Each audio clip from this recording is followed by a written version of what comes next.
Hello, and welcome to the Cognitive Edge. I am Dr. Daniel Sable, and this is where teachers, librarians, technology experts, and educational leaders come together to examine the ideas that are shaping learning. So today I want to ask the uncomfortable or an uncomfortable question. Are schools rewarding answers more than thinking? The schools often say they value curiosity, creativity, critical thinking, and intellectual independence. And these qualities, they appear in mission statements, curriculum guides, professional development programs, and even graduation profiles. But what happens when students enter the classroom? Too often they receive a question with one expected answer. They complete an assignment using a predetermined format. They take a test in which the answer matters more than the reasoning that produced it. They receive a grade, they move on to the next unit, and rarely return to examine how their thinking changed. We say that we want students to think deeply, but much of the education system rewards them for being correct quickly. That is the contradiction we need to confront. The culture of the correct answer. From an early age, students really learn how schools work. The teacher asks a question and someone raises their hand. If the student gives the expected answer, the teacher says correct, and the class moves forward. This interaction may seem harmless, but repeated thousands of times, it sends a powerful message. Learning means finding the answer that the adult already knows. Students become skilled at reading the teacher instead of examining the problem. They listen for cues, memorize the language of a textbook, and try to determine what will appear on the test.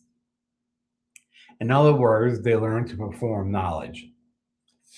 Performance is not the same as understanding. Um, a student may remember a formula without understanding why it works.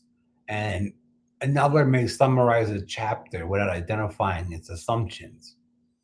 A student may select the correct multiple choice answer, but he um, may be unable to explain, or she may be unable to explain the reasoning behind the choice.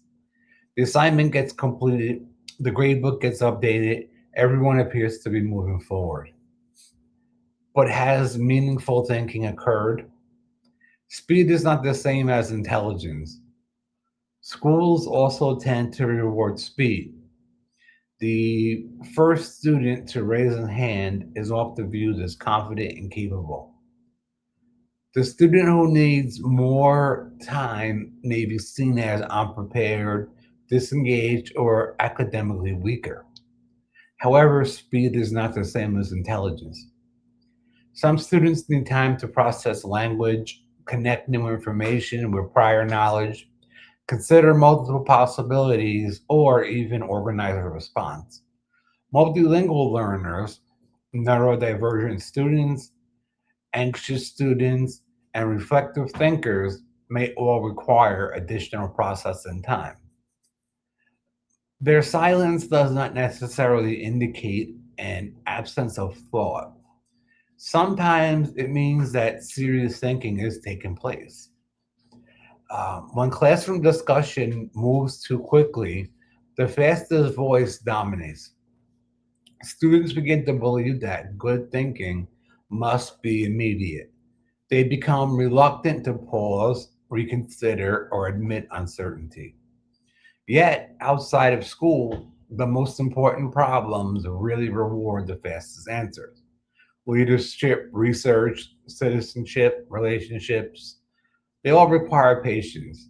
They require people, evidence, evidence, and to be able to recognize uncertainty, and also revise their position if they find that they may be wrong. So we should really stop treating thoughtful hesitation as an intellectual weakness. Sometimes I need more time to think is the most intelligent response in the room. Students, they have a major fear of being wrong. And if schools want students to think, students must be allowed to be wrong. Thinking is messy. It involves predictions, false starts, contradictions, incomplete ideas, and revisions. Students really must be able to test an idea without believing that every mistake will become a permanent judgment about their ability. Um, we see this a lot, unfortunately, that many students, they've learned that being wrong is dangerous. They become nervous of answering because of what could happen. A wrong answer may lower a grade, it may cause embarrassment, it may lead classmates to laugh or a teacher to move quickly to someone else. Over time, students protect themselves. They stop taking intellectual risk and wait for someone else to give the answer. This creates a classroom culture of compliance rather than inquiry. A compliant student asks, "What do you want me to write?" A thinking student asks, "What does the evidence suggest?" A compliant student asks, "How many paragraphs do I need?" When a thinking student asks, "What am I trying to communicate?" A compliant student asks, "Will this be on the test?" We hear this all the time. Is this going to be on the test? A thinking student asks, "Why does this matter?" Um, they're constantly questioning and ruminating the idea in their head as opposed to just blurting things out. And so, really, the goal is to eliminate structure, direction, standards, or really accountability. Students need all four. The goal is to ensure that structure supports thinking instead of replacing it. Now, what grades communicate? Um, we need to examine what grades actually reward. If most points are rewarded for correct final answers, neat completion, and compliance with the format, students will focus on those things. And that's not a character flaw, it is a rational response to the system adults created. Students quickly realize and they quickly recognize the real curriculum, whatever earns them the points, the grades. We may tell them that revision matters, but if only the final product is graded, the process becomes invisible. We may claim to value creativity, but if students don't feel it, then the project looks nearly identical. Students receive a different message. So some signals get broken, and so we may occur in collaboration, but if every task is evaluated individually, cooperation may feel like a risk rather than a learning opportunity. Assessment is not merely something that happens after learning. Assessment really shapes how students approach learning from the beginning. If we want students to reason, our assessment must make reasoning visible. Instead of asking only, "What is the answer?" we can also ask, "How did you reach that conclusion?" Or "What evidence supports your position?" Or "What other explanations maybe did you consider?" Where might your reasoning be incomplete? And what caused you to change your mind? What question remains unanswered still? Um, so these questions, they do more than check knowledge. They reveal how knowledge is being constructed. Um, Now, I talked about artificial intelligence yesterday, and I'm going to talk about the challenges of it right now. And the issue has become even more urgent because of artificial intelligence. Students can now generate polished answers, summaries, essays, explanations, and presentations within seconds. If an assignment only asks for a finished answer, AI can often provide one. That does not mean thinking is becoming less important. It means that assignments centered on answer production are becoming less valuable. The educational response cannot simply be to ban every new tool or attempt to catch students using one. Schools should certainly establish reasonable expectations and protect academic integrity. However, surveillance alone will not redesign learning. The better question really is what can students demonstrate that a generated answer cannot reveal by itself? Now, they can explain why they made a choice, they can defend a claim in conversation, they can compare sources, they can identify flaws in an AI generated response, they can connect an idea to a local issue, preserve personal observation, laboratory results, classroom discussion. They can document things that have changed over time. AI can produce an answer. Education must develop judgment. That distinction may define the future of teaching and learning. The essential role of librarians, of us, um, have an especially important role in this work. A library is not simply a place where answers are stored. It's a place where questions can become more sophisticated. Librarians teach students to search strategically, compare sources, identify authority, recognize bias, verify claims, understand context, and tolerate uncertainty. These are not secondary academic skills, they're essential thinking skills. A search engine can return information. A librarian can help a student determine whether the information deserves trust or not. Librarians also understand that research is really a straight line. A student may begin with one question, discover conflicting evidence, revise the question, and eventually reach a conclusion very different from the original assumption. It's not failure, that's really authentic inquiry.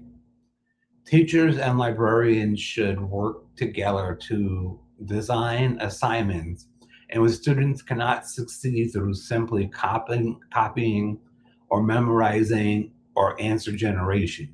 Students should be asked to compare perspectives, annotate sources, document their searches, explain rejected evidence, and reflect on how they develop their answers.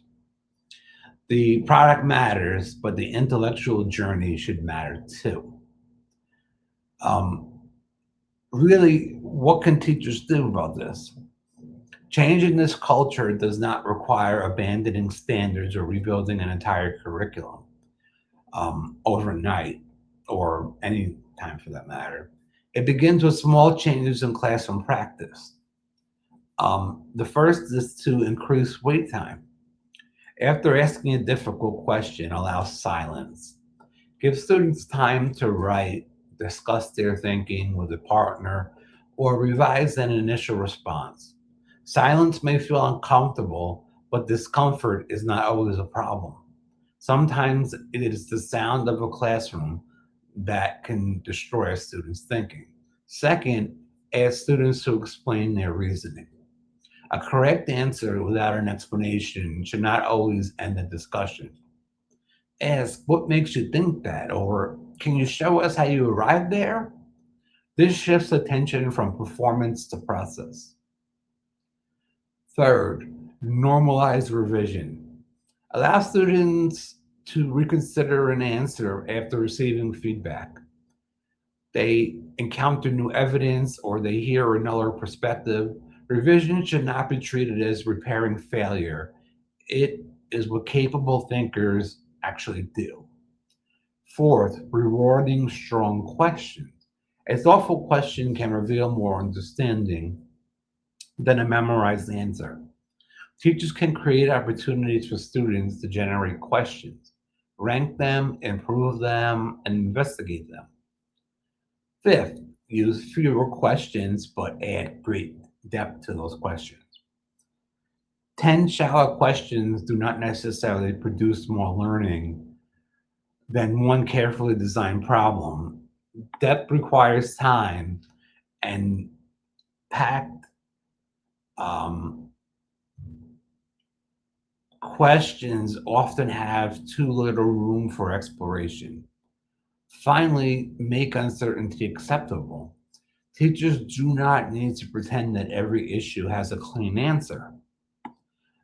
Saying, I'm not sure, let us investigate, demonstrates intellectual honesty.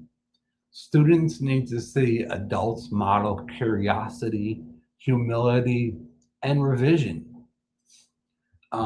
That brings us to the next group of people, the school leaders. Teachers cannot carry this responsibility alone. School leaders should examine whether schedules, pacing guides, grading policies, standardized assessments, and observation practices genuinely support deeper thinking. A teacher cannot create sustained inquiry if every lesson is rushed to cover an overloaded curriculum. A school cannot claim to value experimentation if educators are punished whenever an approach does not produce immediate results. A district cannot promote student centered learning while measuring success almost entirely through standardized scores. Leaders must create the conditions in which thinking can happen.